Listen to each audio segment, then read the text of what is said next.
Vous ne laissez pas qu'il acclamer le Père de vos vies, mais nous acclamons le Tout-Puissant de l'univers.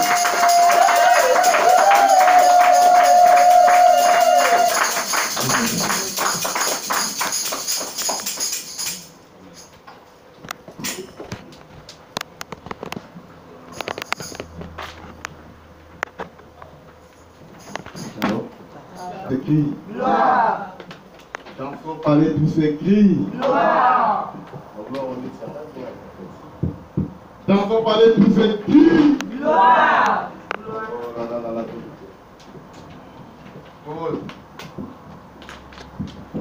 On retombe à petit. Ok, gloire, on tombe à petit. On va mettre shit.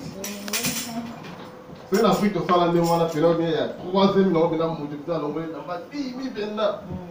À comprendre ma soeur. Amen. Amen. Amen. D'enfants parler tous ces cris. Gloire. Voilà. D'enfants parler tous ces cris. Gloire. Et 3e, d'enfants parler tous ces cris.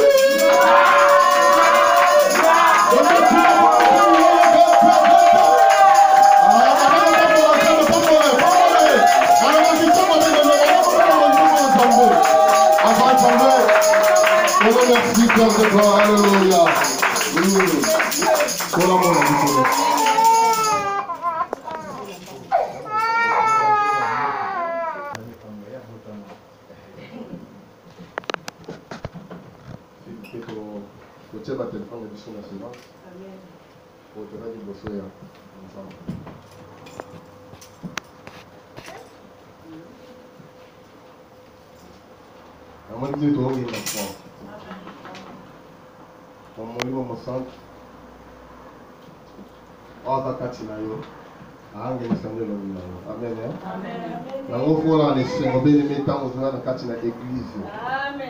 David a l'oublié.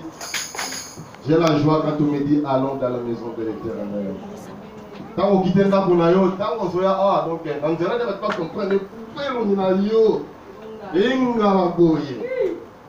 Donc il n'y a pas tout le monde on pourquoi on inga la boye. Réponse les amis parce que nous on sent quoi ça katina ange disanga. Alléluia. Amen. Terminons après-midi à l'élo. Donc, les amis, la réconciliation des fils. La réconciliation des deux fils. Amen. Hein? Amen. Pourquoi donne-t-on la réconciliation dans l'après-midi? Sans plus tarder, tu fais la Bible de la Genèse. Genèse 33, 11.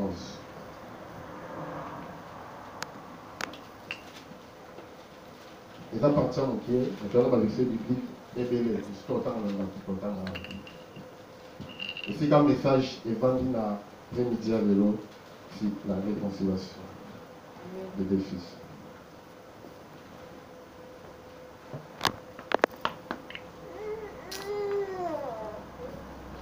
Donc dans la liberté, nous avons poussé. Genèse 33, 11, je lis la parole du Seigneur. Amen. Accepte donc mon présent qui t'a été offert, puisque Dieu m'a comblé de grâce et que je ne manque de rien. Amen. Il insista auprès de lui et Ésaü accepta. Parole du Seigneur. Amen. Et si quand le message là est vendu dans la Genèse 33, 11. Ce qu'on va dire dans la 33, 1 dans qui n'a fait, on comprend l'histoire des Alaki qu'il y a. Il y a Jacob et Ésaü. Autant qu'il y a un pénal, on comprend que pourquoi tu sautes malement quand tu commis dans la Genèse 33, 11, c'est l'amour et la réconciliation. Et si quand Jacob a aimé pour comme il a déconné, pour aboyer au camp. Amen. Hein? Amen. Pour Jacob, na Ésaü. Donc Jacob a lu Ésaü, n'a-t-il un problème au lié à Zalaki Nango.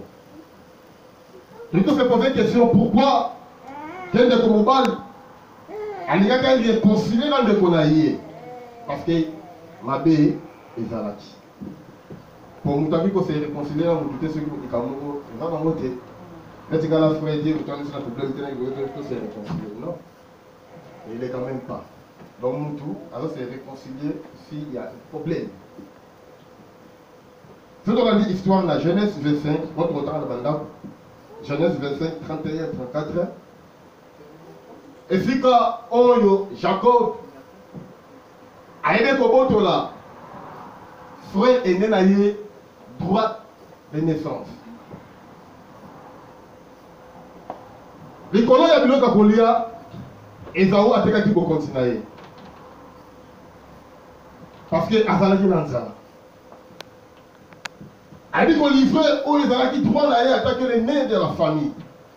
On a il y a obstacle du bosso déjà, où il va créer problème quand il a parmi les deux fils, il y a Isaac. Pour dire, moi, la réconciliation, par la définition de la action de réconcilier des adversaires déjà fâchés. Comme déjà Esaou, pardon, la carte est déjà affichant qui caractère au déjà moutouké à Silikaki. Parce que Azalaki Nanzala, mais les Kinaï à l'obine avec une condition avant que Odé Bloc on a et Sengeli, on peut savoir, il doit n'a eu qui yaya. C'est là que depuis a commencé à y avoir un problème entre Jacob et Esaou. C'est on qui dit dans 27, Genèse 27, 26 à 30, on comprend dans la carte deuxième problème, oh, il se fait qui sont sur ma case, et c'est quelqu'un qui combat tout la yé, et l'autre c'est qui héritage naïe. Bénédiction, oh, et voilà qui pas Isaac, que c'est quelqu'un qui va transmettre, on va faire ça, et pas y a mort dans la yé, parce que Isaac Alinga qui minga Esaou. Et c'est quelqu'un qui Isaac va pouvoir à bénir, moi je n'ai pas de bosso. Mais il y a un ministère caché. Voilà que bénédiction et yaki et pas na Jacob. C'est là que les Arabes comprennent que Aïbi non premièrement qui vous doit attaquer Yaya, deuxièmement Aïbi et l'autre héritage Naya tout au long de la vie Naya et là qui lui pamboli. Jacob après qu'on soit les pamboli a compris une chose non et c'est n'a quitté famille n'a qu'un musika. Jacob a salé Akimati.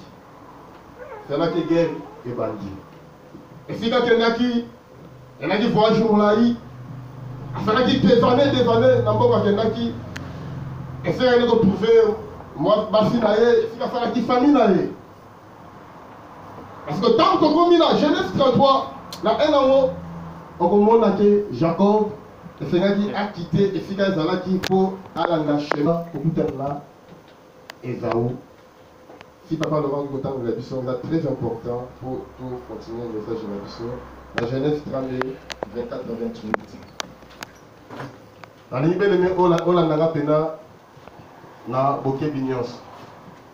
Parce que quand on a dit un message, on a monté, on m'a pas sur la réconciliation. C'est très important. Mais aussi, on a discuté à la malade, nous devons ensemble. Voilà que quand on a fait un message aussi, la réconciliation des deux fils. Papa n'a dit ça. Genèse 32, 24 à 28. Jacob demeura seul. Alors un homme lutta avec lui jusqu'à lever de l'horreur. Verset 25. Voyant qu'il ne le maîtrisait pas, cet homme le frappa et l'emboîture de la hanche et la voiture de la hanche de Jacob s'est demi pendant qu'il luttait avec lui. Verset 26. Il lui dit, laisse-moi aller, car l'horaire s'élève. Et Jacob répondit, je ne te laisserai point aller, que tu ne m'ailles béni. Verset 27. Il lui dit, quel est ton nom? Et il répondit, Jacob. Verset 28. Il dit encore, ton nom ne sera plus Jacob, mais tu seras appelé Israël, car tu as lutté avec Dieu et avec des hommes, et tu as été vainqueur. Gloria. Parole du Seigneur. Amen. Tobeti maboko pona parole en commun. Nzambe, alléluia. Amen.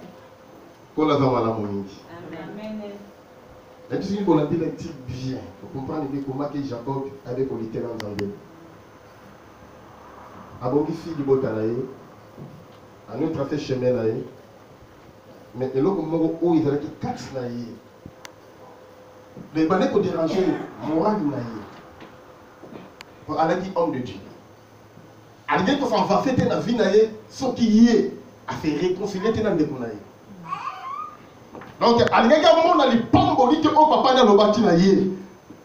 Ce qui a fait réconcilier dans le naïs. Parce qu'il y a des problèmes où il va dire dans mon thème naïs. Attaquer ma serviteur, ban ensemble. On va ban ensemble à Pambola yo. On fait ensemble, fallait là quelque chose, mais si le temps, on va à l'aise. Mais au préféré, on va dans l'ango, mais on va appeler l'église comme ensemble là. On va dans le bon ensemble. Amen. Amen. Jacob, et c'est là qu'il a été dans le monde ensemble.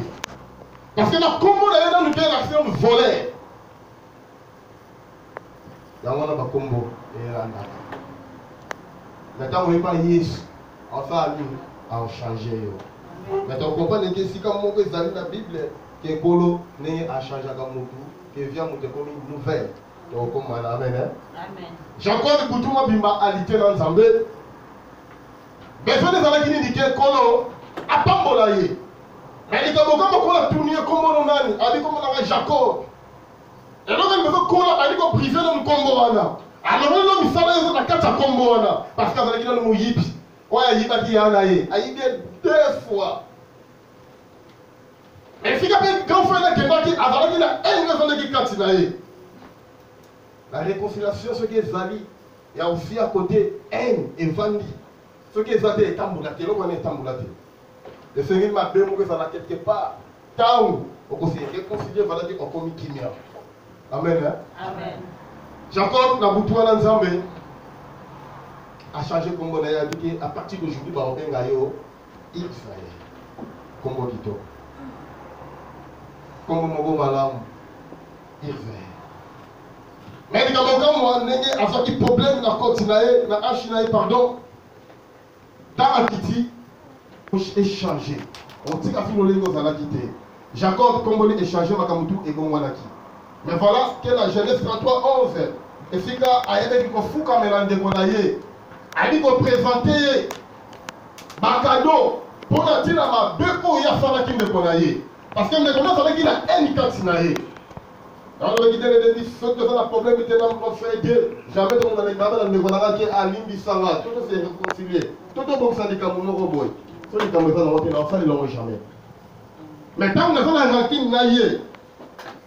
Attaque la zone l'ensemble. Après qu'on s'avance au bon téléphone, nous gagnons le balai que frère Limbi Sanga. Tout bon, il s'attaque de ça, ban l'ensemble. Jacob a compris que non, ma père a fait des frères naïe, les Seigneur naïe à Bondissa.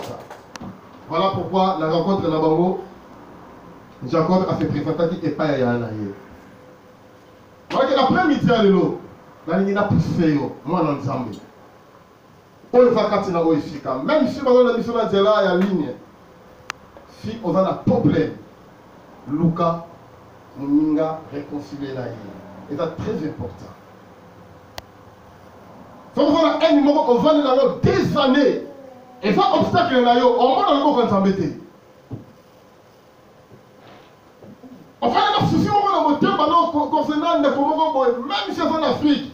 Si on va crédit, on s'est réconcilié pour dire que c'est Fouama.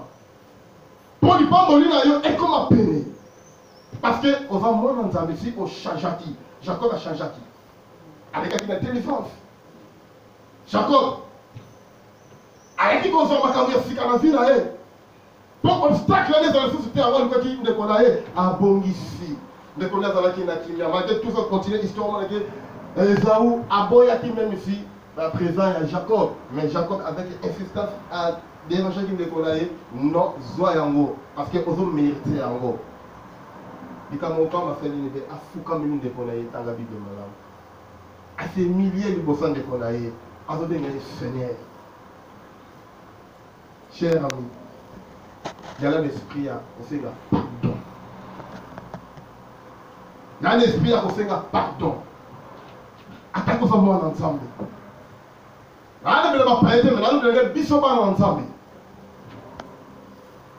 Parce que les lots, tu finis ça mis trop. On est ensemble.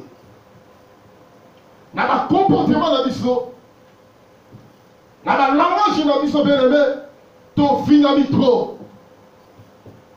Et là, nous avons un problème, mais à cause, il y a le langage de l'Abisso, il y a un mot dans notre témoignage. À cause de l'indépendance qui sont là, mais ça toujours n'est pas dans notre témoignage. Mais tant que vous êtes dans l'ensemble, mais pour l'indépendance, quand ça va pour nous, mais au monde est l'autre côté. Au monde est l'autre côté. Donc c'est mieux qu'on a sans problème dans tout, quand c'est dans mon kilo. C'est là qu'on peut irriter peu comme si à l'icolo, parce qu'on a un problème dans tout, quand c'est dans mon kilo. Il n'y a pas fait qu'on solo là. Moi je me suis pas à ce là, mon ninga naïf, on a Saint Andrés, et quand on a ma porte. Dans la façon qu'on solo là, mon. Ce qui est ça où elle qui y a, qui est dans mon moment là, mais j'ai encore à faire une. Ah mais mec, ma parole, moi je la montre avec ça, moi c'est du toy. Aïe aïe aïe, moi elle est difficile, elle est non pas tout. Quand vous avez mon numéro à la vie, ah voilà. Si quand on a fait mon thème, on a fait ça nous, on a dit maï. Il y a pas pour l'oba. Ce qui j'entends avec le bâtiment de Kosan de Konaï, je ne crois même pas que Esaou a dit Gandima. Et les cas qui m'ont parce que nous sommes à la Kina, Jacob a changé qui est à combattre Israël. Zambalo là, à part mon avis, c'est dit que l'après-midi, l'eau, c'est que Robini a au Luka, Ninga, on s'en va créer au Benga, mais pour moi, quelque part, on se va là. Pour eux, on a la tâche dans notre témoignage. Avant Madame Omindi. Nous allons continuer, message de la Bible de Zambona. Quand on a Israël ou Jacob, après qu'il n'a pas 12. La bande 12, tu as dit histoire bien parce qu'on t'a la Bible. Mais la 12, mais on a la 11. Moko Azara quitté. Moutoumoko a la Kiwabi. Avant Mama Kiwabi. Et là, on est de faire que Jacob a tiré la bande 11. Tomoni Joseph, à partir de Zambé, à Zolo Belaye, à Zolo Axé Makamaminen, où il fallait des frères Vinaye. Voilà que Bande Kolaye, à Sarakini Baïko Tali, Mounia Katinaye, pour la Joseph. Maman, on se passe en Anaki. Ma combattu n'a idée mon corps, ma combattu même esprit. Pour passer la Mabé et pas un déconabango, il y a mon ban. 11, comme même esprit. Joseph a tiré qui est mon. Voilà qui va dit 2 fils. Les 11 et Joseph. Va se présenter 2. Ma caractère différent, monde de vie différent. Parce que vie que Joseph a dit dans et ça qui était égal, là bande de Konaïe. Bande de Konaïe, elle, baron Nyonso. Ma famille a dit Joseph. Et là, ça dit que Joseph peut battre tête à boire qui est à quel musique en Égypte. Mais il dit que comment ça va comme l'homme. La Genèse 45, 3 à 14, c'est totalement. On comprend bien que c'est la réconciliation et ça dit entre Joseph n'a pas frère Naïe. Papa Laurent Bicotan, s'il vous plaît. Genèse 45, à partir du 3e verset, 14e verset. Joseph dit à ses frères, je suis Joseph, mon père vit-il encore? Mais ses frères ne purent lui répondre, car ils étaient troublés en sa présence. Verset 14. Il se jeta au cou de Benjamin, son frère le pleura, et Benjamin pleura sur son cou. Parole du Seigneur. Amen. Donc comprenez que Joseph a fait présenter qui n'est pas dans le Bonaï. Voilà que la réconciliation ça va marcher.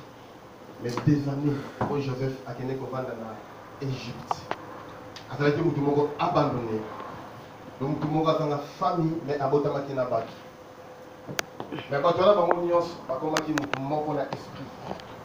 Joseph a dit il est monté dans le nez. Et moi ça n'a pas tué bébé. Mais bien aimé. Ma sangani, pourquoi on dit ça vie na yo? Et là ma tebele ma bêti ma. Mais pas en zambe, c'est qu'on qui s'en maki. Mais physiquement et qu'on qui s'en met dans le thé. Voilà qu'il fallait faire la ligne et pas en aki. Les 11 marqués à côté là-bas, que Joseph peut attikali yemoko. Amen. Amen. Tout ça, ah, tu peux dire ma koko pour le coup mon kolo. Nous allons faire ta rapport dans le coup mon kolo pour la rater. Et bon, on va tous les jours, on va tous les 20 ans, tous les jours pour le coup mon kolo. Attention, alléluia. Nani Yesu. Amen. Namulo tu mo bo, nani Yesu. Amen. Ah bon? Si on a une manifestation, on va y jouer pour le colo. Manifestation,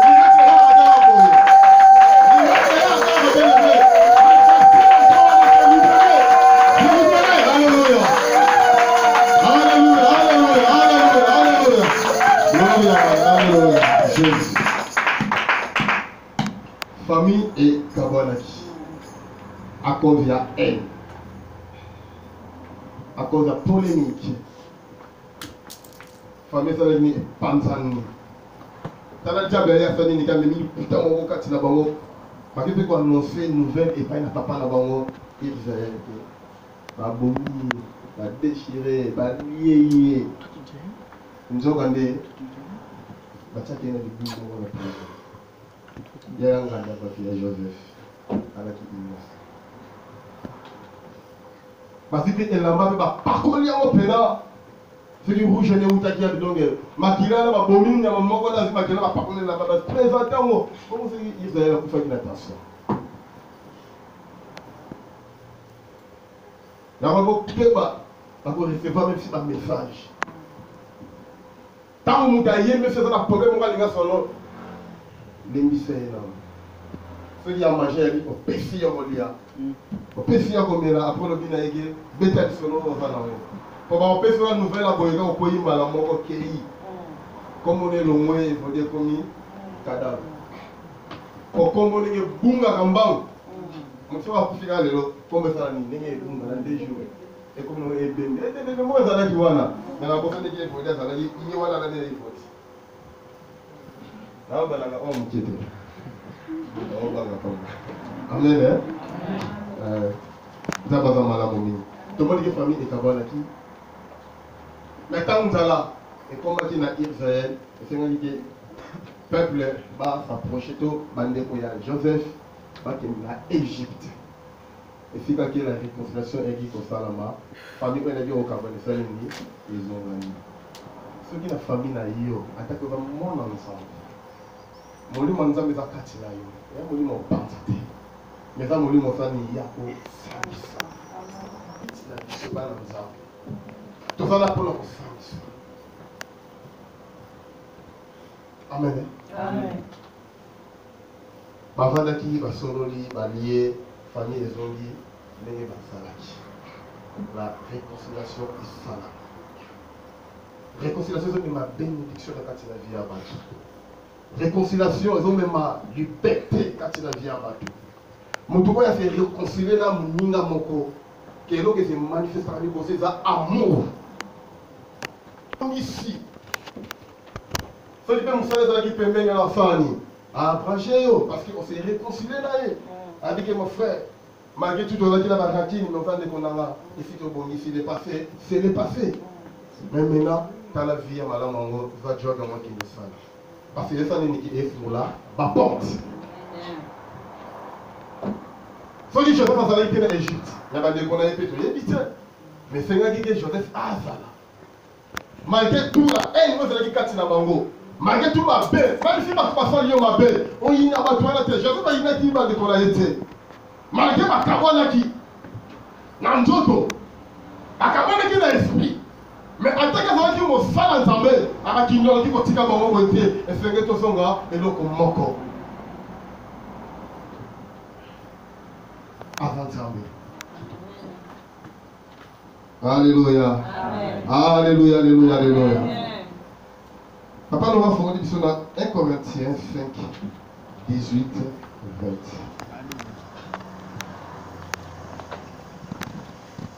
Quand tu veux pas avoir mon ensemble à l'Obélanga, enfin, la journée à l'eau. Amen. Amen. Alors j'ai compris que le message pour la réconciliation, quand c'est la biseau, s'il y a des situations que nous devons témoigner, et l'autre va faire le témoin à la fin de l'autre.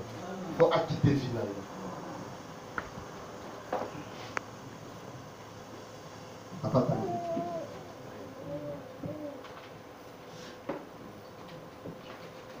1 Corinthiens 5, 18 à 20.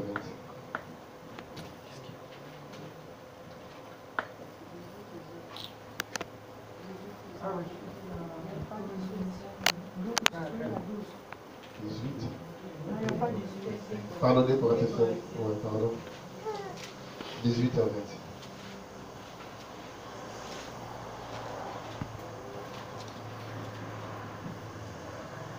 Deux Corinthiens 5, 18. verset 18.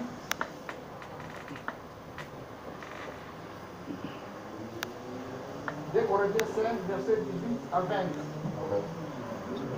Et tout cela vient de Papa, non. Pardon, la 17, s'il vous plaît. verset 17. Si quelqu'un est en Christ, il est une créature. Les choses anciennes sont passées.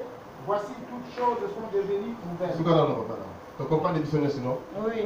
Donc, si quelqu'un est en Christ, il est devenu une nouvelle créature. Voilà qu'on comprend que Jacob, le Seigneur dit comment on a échangé et comment Israël pour continuer l'inéma, il y a vie. Et en même temps, on a un mokili. On y est pas ensemble. On a mis Jésus-Christ comme Seigneur et Sauveur. Voilà que vie est échangé. Makambo bané au sala et comme makambo il y a kala. Parce que on a mis vie, il y a fika. Et donc on a polo. Papa, il faut continuer. Verset 18. Et tout cela vient de Dieu qui nous a réconciliés avec lui par Christ et qui nous a donné le ministère de la réconciliation. Hey, alléluia. Verset 19. Car Dieu était en Christ, réconcilia le monde avec lui-même. On ne puita point aux hommes leurs offenses, et il a mis en nous la parole de la réconciliation. Verset 20. Nous faisons donc les fonctions d'ambassadeurs de Christ, comme si Dieu exauçait par nous. Nous vous en supplions au nom de Christ, soyez réconciliés avec Dieu. Parole du Seigneur. Amen. Tout le monde la Genèse, famille à Irvec et pendant qui fait la réconciliation. Mais la réconciliation est à roi, il y a tout le monde. Et là, il y a mon pouya. Et là, il veut changer la vie de la vie. Réconciliation est salamaki. La lieu grande, bien aimé. Et ça veut dire que il n'y a pas ma pamate. Parce que ça veut dire qu'il y a ordinaire. Parce que ça veut dire que moto va faire des akufa. Parce que moto a fait séparer qui est dans Zambé. Moto a combattu mon site dans Zambé. Moto a combattu égoïste. Mais ça veut dire que moto a zonga. Na boyoka ni dans Zambé. Comme Joseph a zonga qui n'a pas de konaye. Parce que la Bible va dire que c'est l'Obaki. Et voilà pourquoi Jésus est celui qui a maintenant épousé. Tout le monde croit que c'est la réconciliation et salamaki. Papa, on dit parce qu'après la mission, on va mener les cartes dans mon kili. Oh, tu vois la carte dans l'église, mais mission de la réconciliation des liens. Voilà que mère, église mère, et si la vision, ton combo et outa. C'est un message que nous avons dit après que nous avons dit que nous avons dit.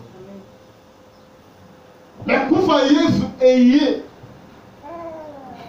kati na mokili po esaliki esangisa mutu asonga na bolingo na nzambe kufa yesu ememi boyokani ya mutu kati na mokili mpe mutu na mutu. Amen. Bafamille to baparent ya oyo boza na bana na ndako mwasi na mobali na koki koloba po Jésus sur la croix na se elaki na bato bazalaki wana oyo bazali kotala Yesu na mokili Yesu ndeko ya Jésus e mama ya kolo malesi ezomona mwasi na mobali même si bandeko baza na biso na ligne il faut boyokani na kati ya ndako eza mission okolo apesi ke mutu na mutu basala nini bayokana mutu na mutu babomana te me bayokana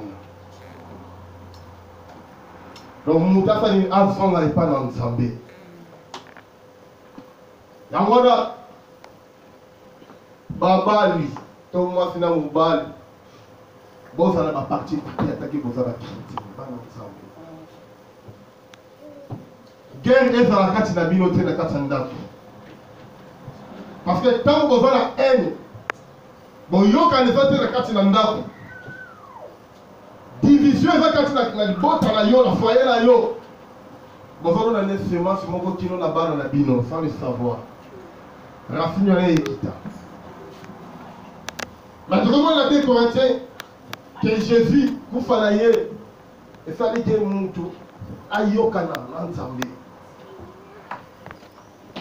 même si mutu wana aza te mais lukata membre ya famille na bango solola ezala malamu parce que olongola kilo wana na kati na yo yango na bandako fo toyokana mama papa l'amour emonisama bozala na boyokana parce que la réconciliation est élément fierté na kati na couple na bino élément lipamboli moko excellent kati na couple na bino mais ntango bozala baguerre bomoni ke bato bosala sembla tonto makopo wana yetaki na avino mpe amino sheri na ngai yango oyo nzoka nde soki bato bakei yekuna komi vie bombasi yebe kuna na ndenge na mais dimanche mpo bomona mpe na église o ate tovandi opeti mpe mabota bozobimaka na ndako lamba se mondo yepe kuna pense à faire yimo ko repasser bilamba na yo guerre na kati ndako mais boza batuni bani faut faire beaucoup d'attention toza ba chercher il faut la différence et mon donc on a malachimi le baké vous verrez le niveau de différence entre des justes et des méchants. Nous ne sommes pas des méchants mais nous sommes des justes. Mais Jésus a essayé pour sa mission. Bana okanisa kati na yeba bana ko réfléchir. Pourquoi il fait que Jésus amata na Golgotha? Mais pourquoi Jésus a accepté toutes sortes de humiliation à teke zala ki nzambe? Parce que azalaki na souci na yo.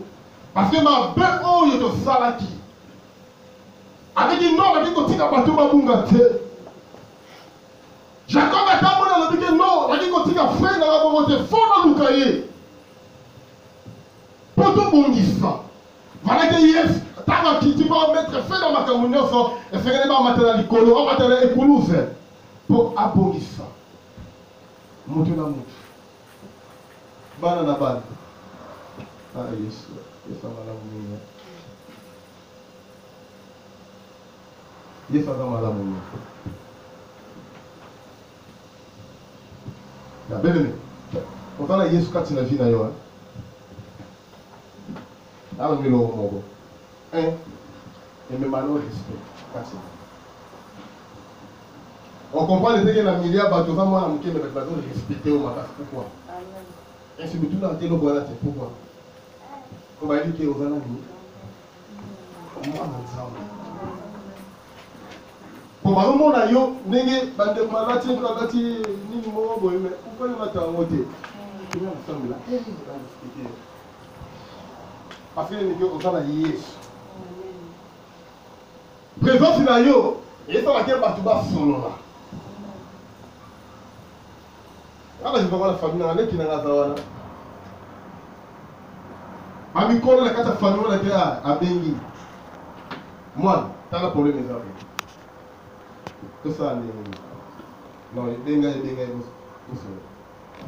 parce que nous avons apporté le message de réconciliation.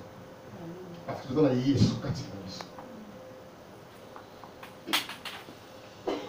Donc, la coquille qui marche pour moi, ce qui la ligne d'ici, ndeko, na ngate kwa sana kila madini.